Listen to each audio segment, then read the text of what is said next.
Olá, olá meninos e meninas, sejam bem-vindos a mais uma aula, né? E hoje vamos dar início ao módulo 6, que é cuidado com o idoso. E a gente vai dar continuidade, né? Aos nossos módulos, às nossas aulas. Vocês vão poder acompanhar comigo aí no módulo de vocês, tá? Deixa eu só colocar o slide aqui.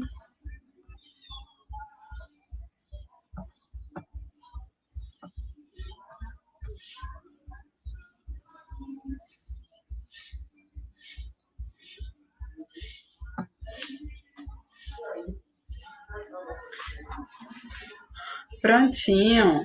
Vamos nessa, né? Cuidado com o idoso. Durante esse período, né, e desde a primeira aula, a gente vem conversando sobre o que é grupo de risco. Então, grupo de risco, a gente sabe que são as pessoas que estão mais vulneráveis, né, que têm uma maior facilidade de adquirir o Covid-19 e que, quando adquire, tem a probabilidade de causar mais a Covid, o modo dela mais grave, né? Lembra que a gente falou que, por exemplo, tem pessoas que vai ser infectada com coronavírus, mas que serão assintomáticas, ou seja, não vão apresentar sintomas, né? Outras vão ter sintomas leves, né? E aí outras vão apresentar sinais mais graves, né? Com o início da falta de ar e tal. E aí, esse grupo de risco, que são as pessoas que têm essa maior probabilidade, tanto de adquirir, né, porque o sistema imunológico, que é a nossa defesa, já está mais fraco, quanto as pessoas que têm algum problema de saúde, né? E aí a gente vai conversar ao longo dessa aula também sobre isso e sobre outras coisas também. Então, faz parte desse grupo de risco os idosos, as pessoas que têm problema no coração, quem tem diabetes, quem fuma, né? Quem tem asma, como a gente foi conversando lá desde a primeira aula, as pessoas que têm problemas no cérebro, as pessoas que têm obesidade, né? Que estão bem acima do peso, que tem problemas nos rins, que está imunodeprimido, né? Tem pessoas que estão fazendo, às vezes, tratamento para o câncer, né? E a gente até via, às vezes, no shopping, não sei se vocês já viram, mas eu já vi, por exemplo, pessoas no shopping, mesmo antes da pandemia, usando máscara, né? Então, geralmente, quando a gente ia observar, né, e a gente acaba vendo que a pessoa, né, estava em uso de tratamento para o câncer, e tem algumas coisas que a gente acaba reconhecendo, às vezes a pessoa está perdendo o cabelo e tal, que é um dos efeitos colaterais do remédio que é para alguns tipos de câncer, tá? E aí a gente vê também, né, que a pessoa que tem a imunidade mais baixa, ela tem essa exposição maior. Às vezes até uma gripe simples, né? Às vezes até um resfriado, coisa simples, acaba sendo de uma proporção muito maior, porque o que nos protege de modo efetivo é o sistema imunológico. E se ele está enfraquecido, gente, o que, é que vai acontecer? A gente vai ficar sendo exposto, né? A essas doenças e tal.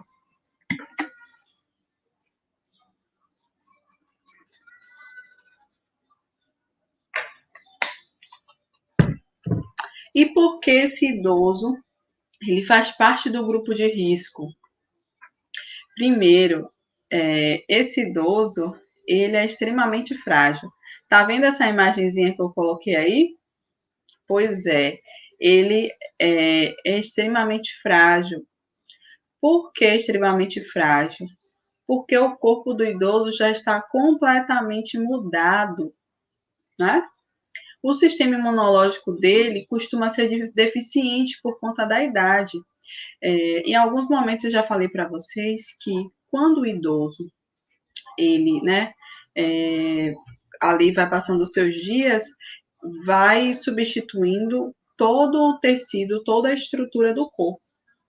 E aí o corpo que tinha uma formação passa a ter outra. Por exemplo, com a chegada da terceira idade, o nosso corpo, ele vai substituindo os músculos por gordura.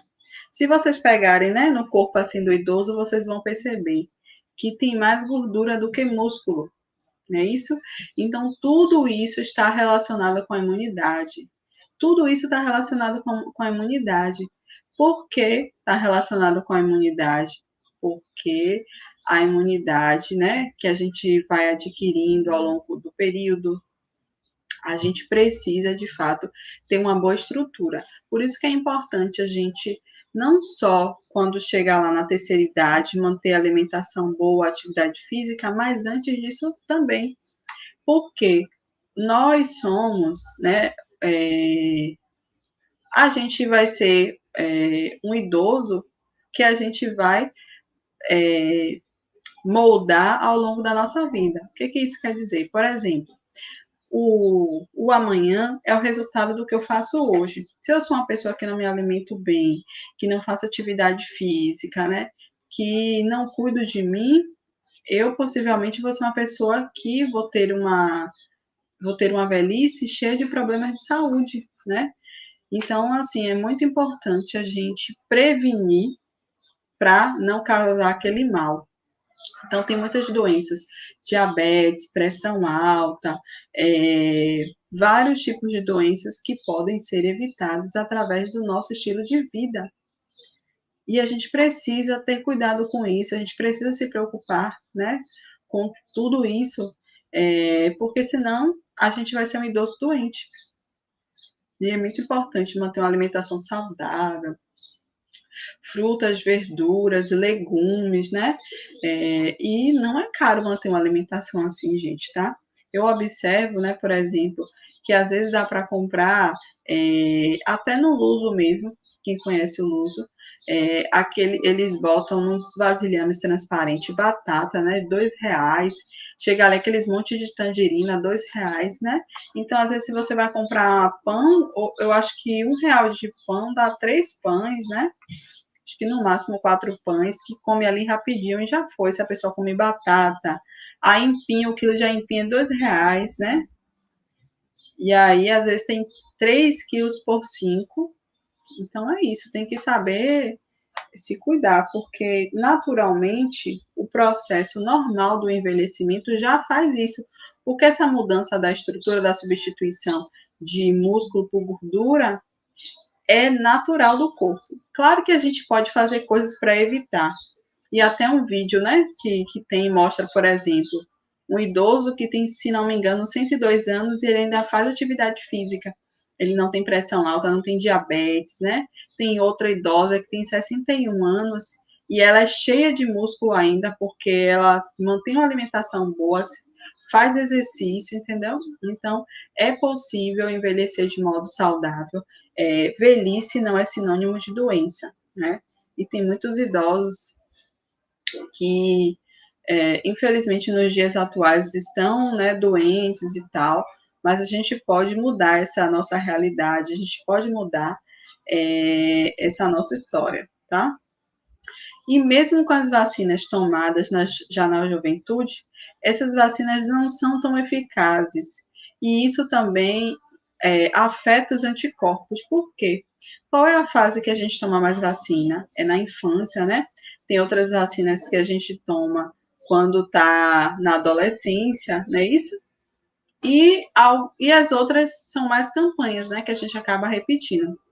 Então, imagina, se as pessoas tomaram a vacina, ó, não necessita repetir, mas os anticorpos já não vão estar com a mesma potência que antes, né? E lembra que os anticorpos que são responsáveis por dar a proteção do nosso corpo, então, só que eles vão estar mais fragilizados, até pela estrutura, até pela estrutura do corpo do idoso, né? Então, é por isso que o idoso, ele, por si só, já faz parte do grupo de risco. E aí tem outras alterações nos idosos que vão impactar também essa saúde, né? Esse cuidado com o corpo. Outra coisa que acontece nos idosos é que os pulmões e as mucosas tornam-se mais frágeis e vulneráveis a doenças virais. Nós temos, né, gente, a nossa mucosa. Por exemplo, o nosso nariz, na parte de dentro, né, tanto na parte de dentro do nariz quanto na parte de dentro da boca, são regiões de mucosas, que a gente diz que são essas partes internas, né, desses órgãos, né, que a gente tem. Então, o que que acontece? Tudo tem uma funcionalidade, tudo tem uma função no nosso corpo. Por exemplo, o nariz. Tem o nariz, né? E tem essas aberturinhas. E aí, nessas aberturas, existe um processo que, quando a gente respira, ocorre a filtração do ar. Tudo no nosso corpo tem uma função. Eu falei isso, né? Acabei de falar isso. Então, esses espelhinhos que a gente tem no nosso nariz, eles têm um papel muito importante, que é filtrar o ar. Essa sujeirinha, essa catereca que a gente tira do nariz, ela nada mais, nada menos é que sujeira que a gente respirou através do ar, porque o ar em si, ele é sujo, né, gente? O ar em si, ele é sujo, e aí, nesses pelinhos, acontece essa filtração. Não só nesses pelinhos, como mais abaixo, que a gente chama de algo de microvilosidade, que está nessa mucosa na parte interna. Marta, o que são microvilosidade? Micro de pequena, a vilosidade, né? Dessa propensão mesmo que eles fazem. Sabe com que eles parecem? Com aquelas algas marinhas, né? Quando filma o fundo do mar, não parece aquelas plantas, aquelas algas marinhas assim? Parece aquilo, e parece também, sabe o quê? Não tem a amoeba, que as crianças brincam, que tem aqueles tentáculos assim, né? Parece aquilo, só que é bem pequenininho. E aí tem essa função também de fazer essa filtração mais específicas. E quando entra algum vírus, alguma bactéria, algum fungo ou qualquer outro tipo de micro-organismo, essas microvelocidades, elas reagem, né? E aí, por exemplo, quando o nosso nariz está corizando, né? Está gotejando, lembra? Quando a gente está resfriado, com gripe ou com alguma coisa, o nariz começa às vezes a corizar, né? É uma reação natural e normal do corpo. Por quê? Quando ele entra em contato, alerta o sistema imunológico e aí ó, ele tenta expulsar sempre aquele micro-organismo. Uma das formas que ele tem é liberando ali água na região, né? Liberando água ali, liberando aquela secreção clarinha para poder eliminar aquele vírus, que é uma forma também de colocar logo esse vírus para fora. Então, assim, só que no idoso, isso está muito mais fragilizado, né? Porque o idoso não tem a mesma estrutura que a gente. Por exemplo, a saliva. Tem medicamentos que idosos usam que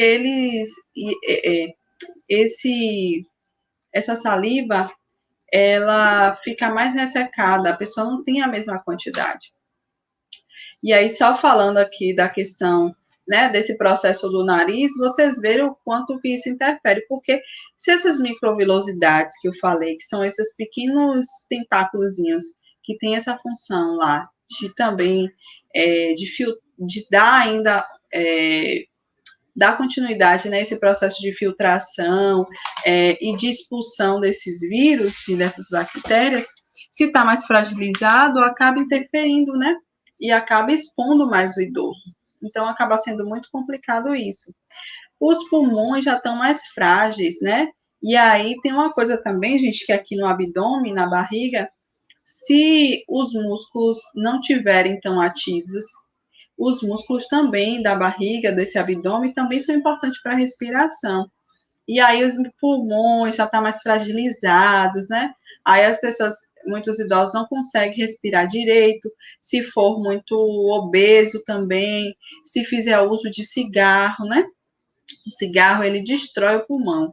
Teve uma vez que eu vi um experimento mostrando que o cigarro já aconteceu com vocês de queimar o pão? Botar o pão no forninho e queimar?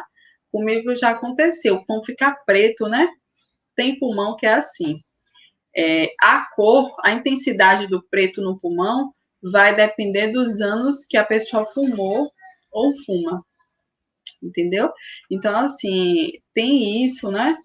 Que acaba prejudicando também, fragilizando esse pulmão, e aí acaba expondo esse idoso a uma série de coisas. Outra coisa também, o idoso costuma engasgar mais, porque lembra que eu falei da saliva? Que muitas vezes tem remédio que deixa a saliva, reduz a quantidade de saliva, e às vezes o processo natural mesmo diminui a quantidade de saliva, só que a saliva tem uma importância para o corpo.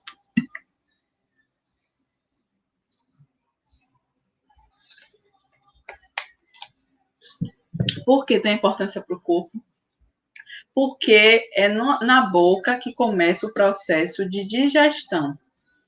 Já na boca, a gente tem enzimas, né, que a gente chama elas de enzima, elas são responsáveis por já ir quebrando esses alimentos, ela já começa esse processo na boca, entendeu? Então, por isso que a saliva é importante, tudo no nosso corpo é importante. E com o idoso que já muitas vezes, às vezes toma remédio que interfere na saliva, e às vezes o próprio processo natural, né, deixa ele com a boca mais ressecada, ou até o idoso que não consegue engolir muito a saliva, isso também pode expor ele ao engasgo, né? Engasgo ali com a saliva. Então, e aí muitas vezes não consegue macerar essa comida para fazer aquele bolo, né? Para poder descer. E aí o que acontece? Uma outra coisa também que piora isso, gente, é a falta de dentes, né? A gente percebe que, infelizmente, muitos idosos não têm dente. E aí, como é que faz para mastigar? Não mastiga direito. E aí, esses alimentos ficam grandes também, e aí acaba proporcionando esse engasgo, né? E o engasgo, gente, a tosse, quando a pessoa tosse, né, engasgou, tossiu, é bom, porque tira, é como se, assim, ó, a gente tem aqui, né, as duas, tem o canal que vai para as duas vias, porque a comida e a água, ela desce para o esôfago e depois para o estômago, não é isso? Já o ar que a gente respira, ele vai para os pulmões. Então, ele vai para a traqueia, que é esse tubinho que a gente tem aqui, depois para os pulmões. Ou seja, no pulmão não é para ir alimento, é só para ir ar, né? Então, assim, o engasgo que é quando esse alimento, ao invés de ir para o esôfago, desce, vai para a frente da traqueia, do tubinho da traqueia, na nossa garganta, e acaba fechando às vezes. Né? E aí a pessoa fica tentando respirar e aí começa a tossir. O processo da tosse é como se estivesse limpando ali aquela garganta, né? Limpando ali aquela região. Então é importante a gente deixar a pessoa tossir e tal. E uma coisa que a gente faz quando a pessoa está engasgando, que não é para ser feito, é aquele velho tapinha nas costas, né? Que a pessoa vai lá, ó, e aí, às vezes, aquele tapinho piora. Ao invés da comida subir para tirar, ela desce mais. E aí piora de vez, tá? Vocês podem botar na internet como fazer a manobra para engasgo. Aí vai aparecer lá. É um nome bem diferentezinho, que é manobra de Heimlich, né?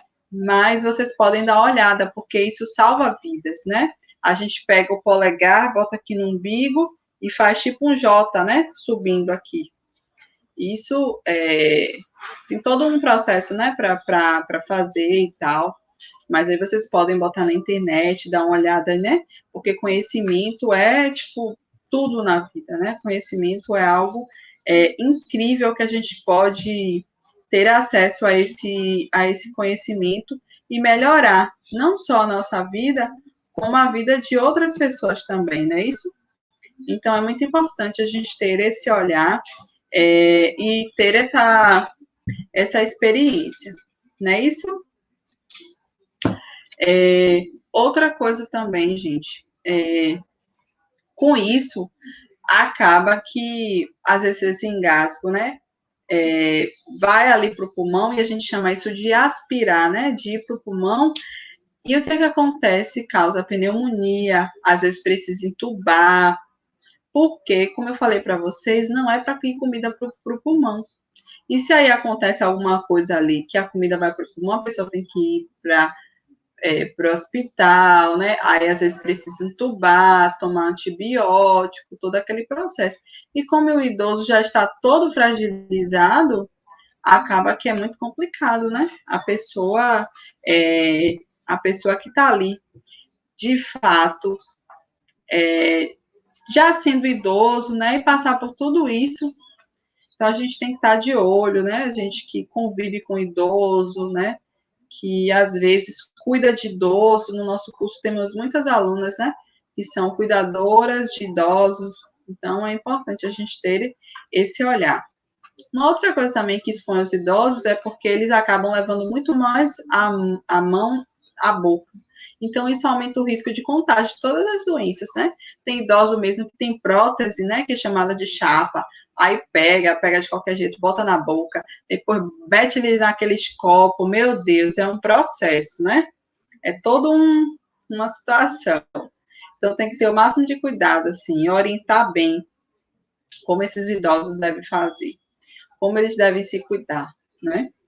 Eles também acabam indo muito mais a hospitais, né? Porque a hospitais, a clínica, porque tem que estar fazendo exame, tem que estar indo para as consultas, às vezes precisa de ir a vários especialistas, né? Isso tudo também vai expor, porque a área de saúde, gente, os ambientes de clínica, de hospitais, de UPA, de unidade de saúde da família, de tudo, são ambientes mais contaminados, porque tem pessoas que ali já estão doentes, né? Já estão com algum problema de saúde, então ali já tem uma probabilidade maior de pessoas serem contaminadas, tanto com Covid como qualquer outra doença viral, né? Porque são ambientes que já têm pessoas doentes. Por exemplo, quem vai no hospital acaba tendo o risco sempre de adquirir alguma outra doença, né? De estar se expondo, porque o ambiente do hospital é contaminado. Inclusive, dentro do hospital é algo que a gente faz muito, que assim, mesmo antes da pandemia, para a área de saúde, a gente sempre bateu muito na tecla com lavagem das mãos, porque é o método, né, que a gente não vai transmitir doença para o outro, porque, por exemplo, no hospital, aí a gente vai atende uma pessoa, aí sai dali, se não lava a mão, vai atende outra, aí pega a doença de um, os vírus de um, as bactérias de um e leva para o outro, né? E aí, dentro do hospital, tem coisas que a gente olha, que é a infecção hospitalar, né? Que é um tipo de taxa que a gente avalia, né? Se está tendo muita infecção, pouca infecção, que a gente tem como saber se aquele problema que o paciente apresentou, né? Ele já veio de casa assim, ou ele passou a apresentar dentro do hospital. Porque tem gente que interna para uma coisa, né? Por exemplo, desculpa, para fazer uma cirurgia, né? E aí lá adquire alguma doença, né? Até o próprio Covid, né? Inclusive eu tive um colega assim que infelizmente até faleceu, né? Porque ele teve que fazer uma cirurgia de urgência, aí fez a cirurgia, acabou pegando Covid porque estava com a imunidade baixa, e aí não deu outra forma, né? Então, gente, a gente só tem que, de fato, ir nesse período se for necessário. Se não for necessário, a gente não vai, tá? Porque a gente precisa se cuidar, né? E uma coisa, gente, que às vezes eu fico pensando, porque infelizmente nós brasileiros, a gente tem muito essa cultura de só ir para o hospital quando a gente. De ir para o hospital quando a gente fica doente. Mas o que eu quero falar nesse sentido é que a gente pode muitas doenças evitar.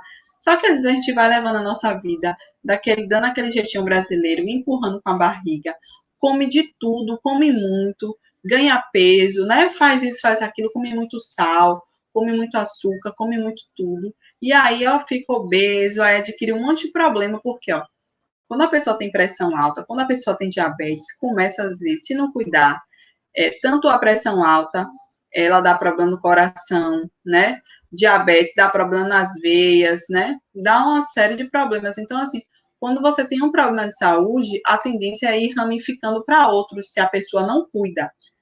Então, assim, mesmo quem tem, por exemplo, pressão alta ou diabetes, já tem que ir cuidando antes para não desenvolver as complicações disso, entendeu? Porque aí o diabetes, quem não cuida, ataca os olhos, ataca as pernas, ataca os rins, ataca uma série de coisas. Então, assim, todo cuidado é pouco. A gente sempre tem que ter essa visão. Tem um dos módulos, se não me engano, é o módulo 3, que a gente fala sobre prevenção. Então, a gente sempre tem que ter esse olhar de prevenção, a gente sempre tem que ter esse olhar de se antecipar às coisas, né? E muitas vezes a gente sabe que a gente pode fazer muitas coisas por nós mesmos, né? E isso é uma questão de cuidado. A gente se exercitar, a gente se alimentar bem, beber bastante líquido, cuidar da gente, né? Se amar, porque às vezes a gente vive só em função do outro e acaba não cuidando da gente, né? Então, eu acho que o amor é isso.